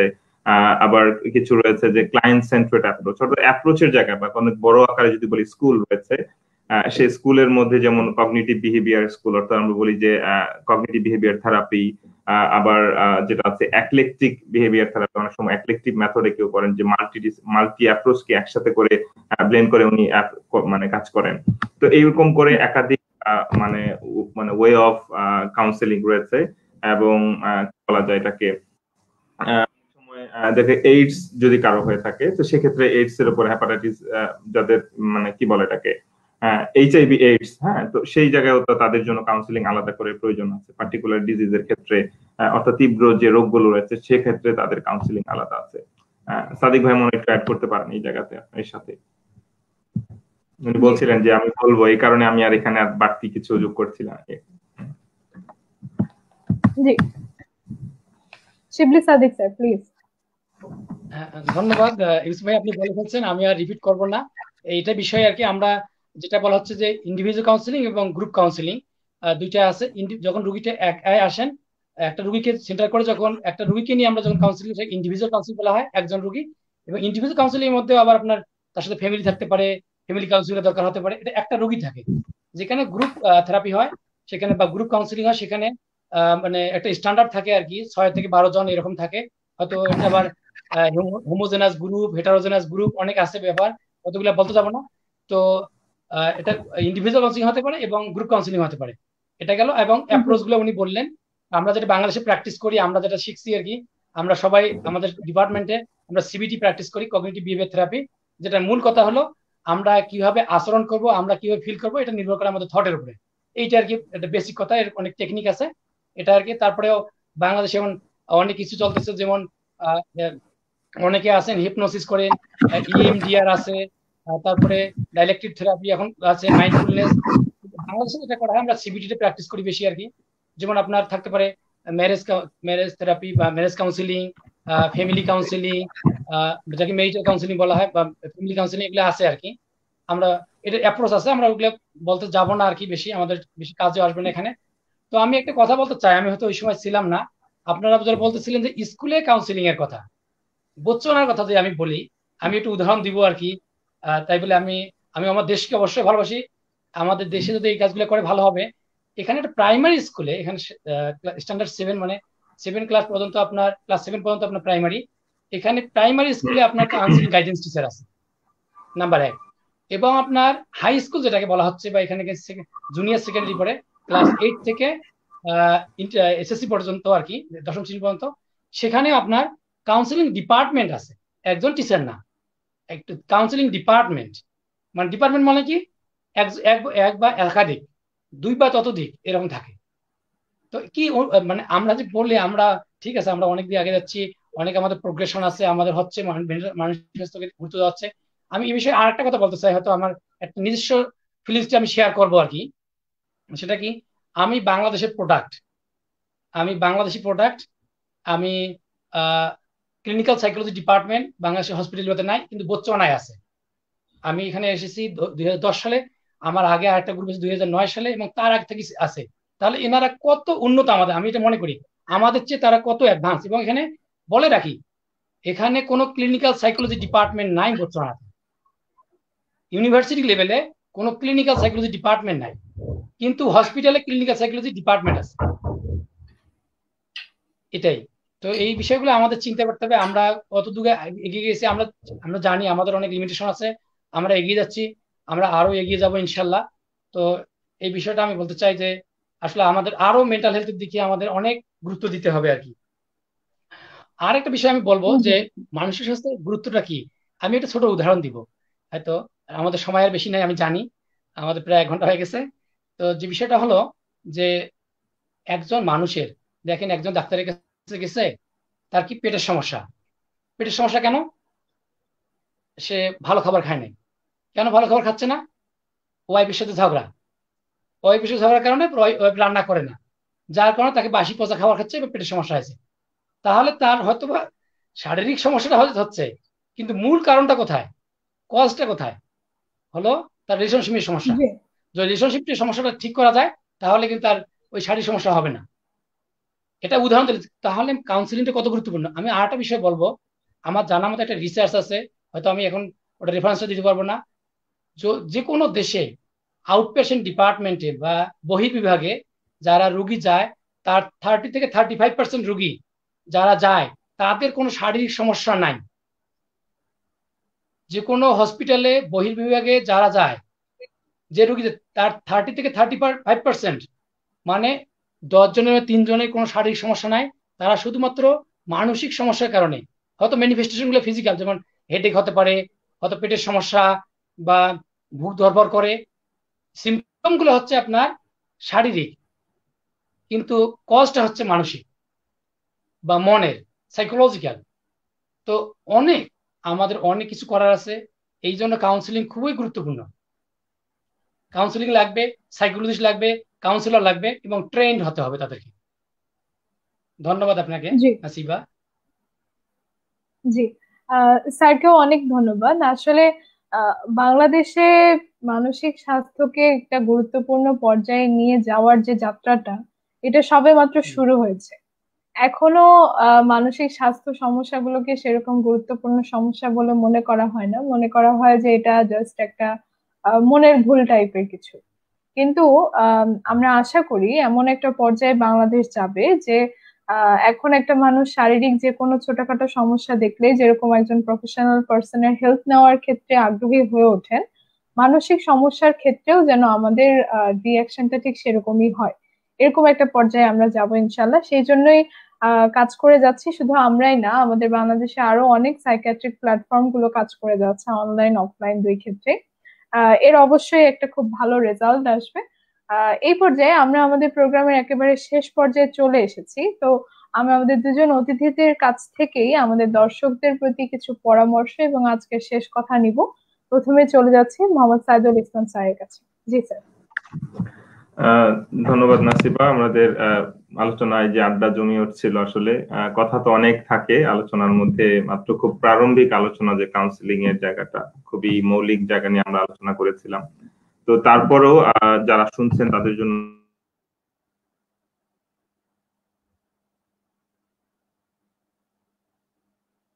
প্রতি দেখতে পাচ্ছি বা আমার আশেপাশে যাদের মধ্যে দেখবো, যে একটা হচ্ছে যে আমার নিজের মধ্যে হচ্ছে, অথবা আমি নিজে দেখতে পাচ্ছি যে কারোর মধ্যে হয়তো তার আইসোলেশন অবস্থায় আছে, সে কোনো কাজে অংশগ্রহণ করছে না, নিজেকে গুটিয়ে রাখতেছে, অথবা আহ তার স্লিপ ডিফিকাল্টিস হচ্ছে, রাতে একদম টোটালি ঘুম হচ্ছে না, অথবা এত ঘুম হচ্ছে রাতে দুঃস্বপ্ন দেখছে।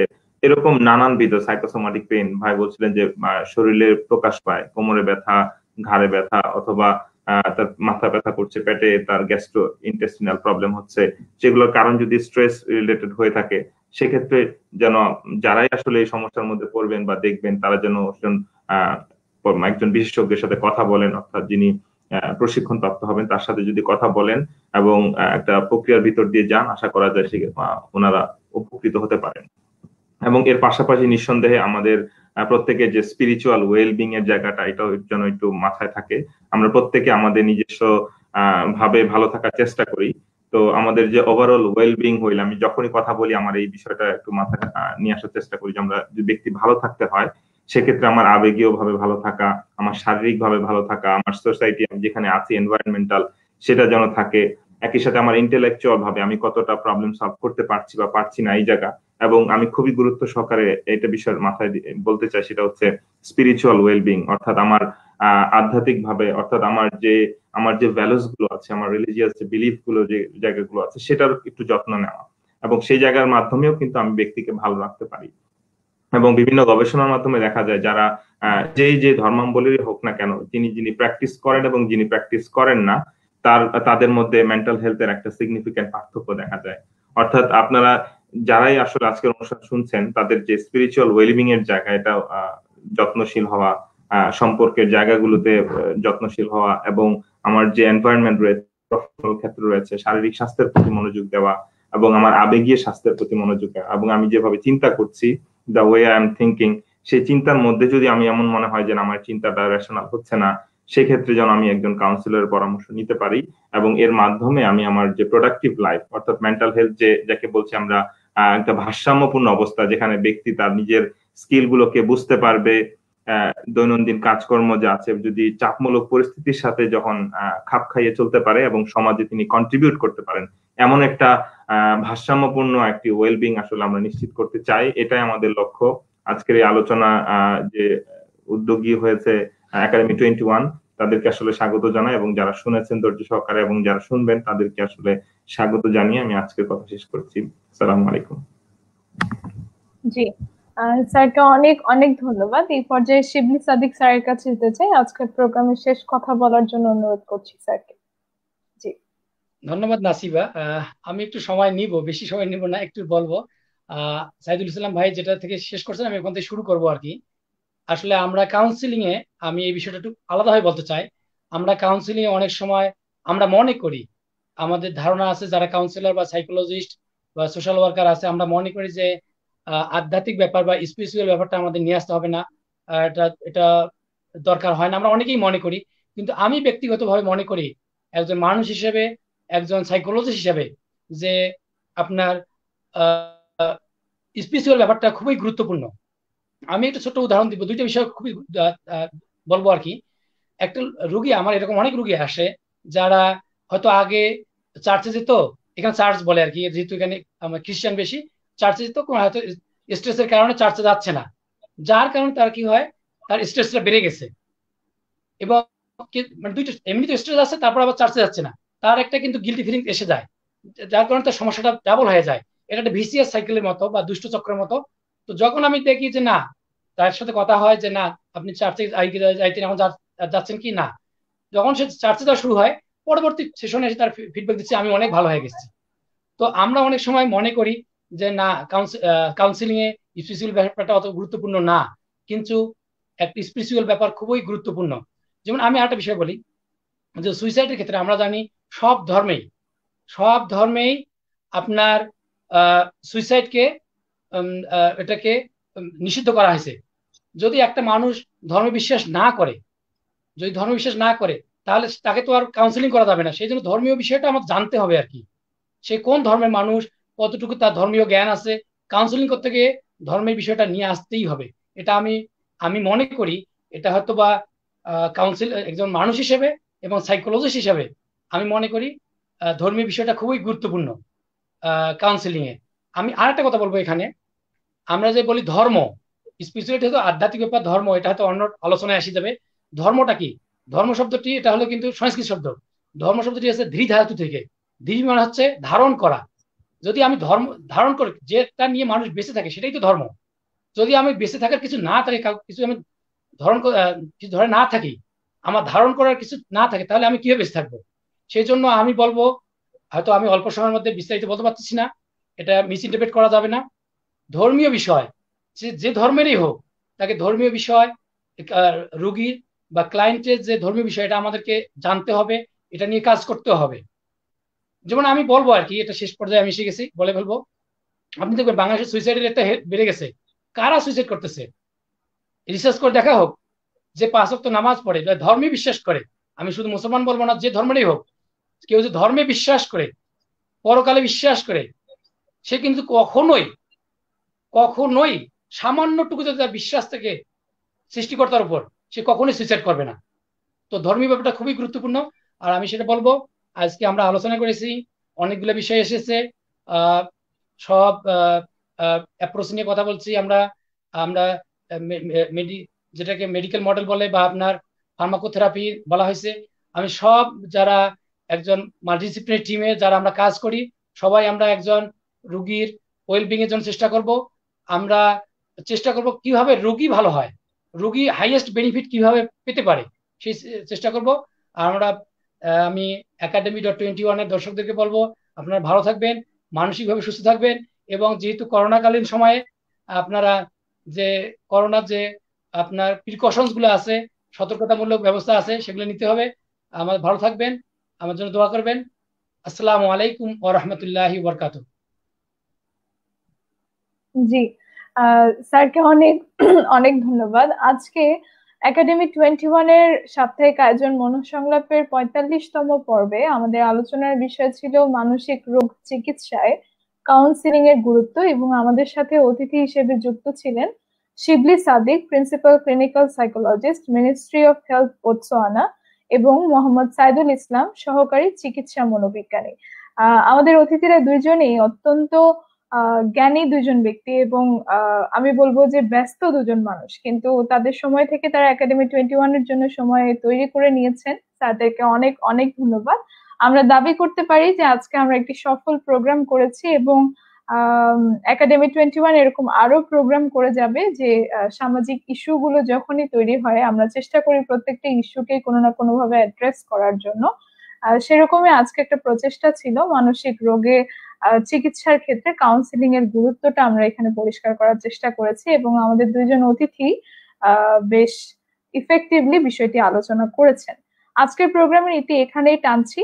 আমাদের দর্শকদের প্রতি অনুরোধ থাকবে একাডেমি 21 এর ফেসবুক পেজ এবং ইউটিউব চ্যানেলের পাশে থাকার জন্য। আজকের প্রোগ্রামটি যদি গুরুত্বপূর্ণ মনে হয়, প্রোগ্রামটি শেয়ার করে দেওয়ার জন্য, এবং সর্বোপরি সবাই ভালো থাকবেন, সুস্থ থাকবেন, সমাজটাকে সুন্দর রাখার চেষ্টা করবেন। আল্লাহ হাফেজ।